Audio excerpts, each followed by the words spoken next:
আজকে আমি আইসক্রিমের স্টিক দিয়ে একটা সুন্দর ক্রাফট বানিয়ে দেখাবো।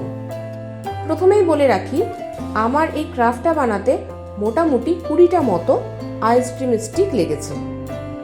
প্রথমে দুটো আইসক্রিমের স্টিক নিয়ে এরকম একটা ভি বানিয়ে নেব। তারপর সারিবদ্ধভাবে এক এক করে আইসক্রিমের স্টিক আমি সাজিয়ে নিচ্ছি।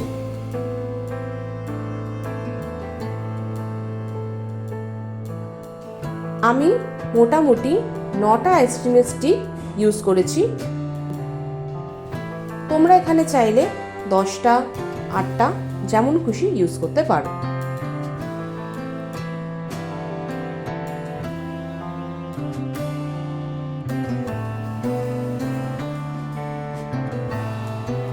আইসক্রিমের স্টিকগুলো সাজানো হয়ে গেলে আমি জিনিসটা উল্টে দিলাম। এরপর আমি একটা হার্ট পেপার ইউজ করছি। আমি এখানে ডেস্ক ক্যালেন্ডার ইউজ করছি। ডেস্কে যে রাখা হয় সেই ক্যালেন্ডারের পেজগুলো অনেক থিক হয়, সেই ক্যালেন্ডারগুলো আমি এখানে ইউজ করছি। তোমরা চাইলে এরকম হার্ড যে কোনো শিট কিন্তু ইউজ করতে পারো। একটা আইসক্রিম স্টিকের সাইজের পেপারটাকে কেটে ওটাকে আমি দুটো ফোল্ড করে নিলাম। এরপরে আমি এটাকে গ্লু দিয়ে পেস্ট করে দিলাম। এরপর এটার ওপর আর একটা আইসক্রিমের স্টিক আমি পেস্ট করে দিচ্ছি। পেপারটার আগে পরে বোথ সাইডেই কিন্তু আমি আইসক্রিমের স্টিকটা লাগিয়ে দিচ্ছি, তাহলে দেখতে সুন্দর লাগবে।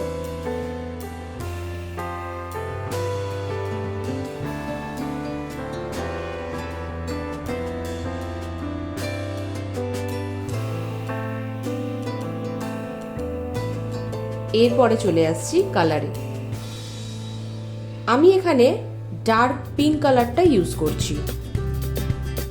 তোমরা চাইলে পিওর রেড কালারটা ইউজ করতে পারো।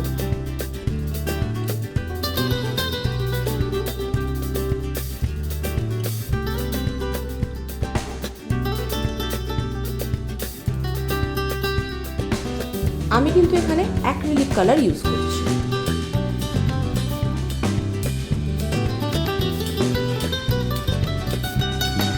এরকম ভাবেই ভালো করে আমাদেরকে কালারটা ফিল করে দিতে হবে।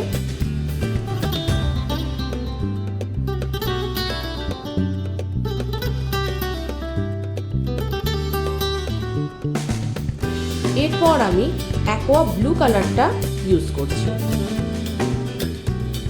তোমরা তোমাদের পছন্দ মতো কালার ইউজ করতে পারো।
আমি একটা জানলা আর একটা দরজা অলরেডি রেডি করে রেখেছি, যেটা আমি এটার উপর লাগিয়ে দিলাম।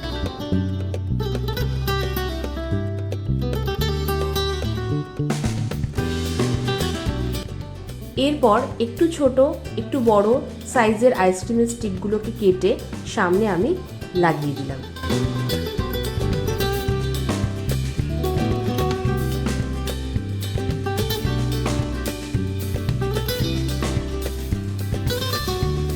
আমাদের কি হোল্ডার রেডি হয়ে গেল।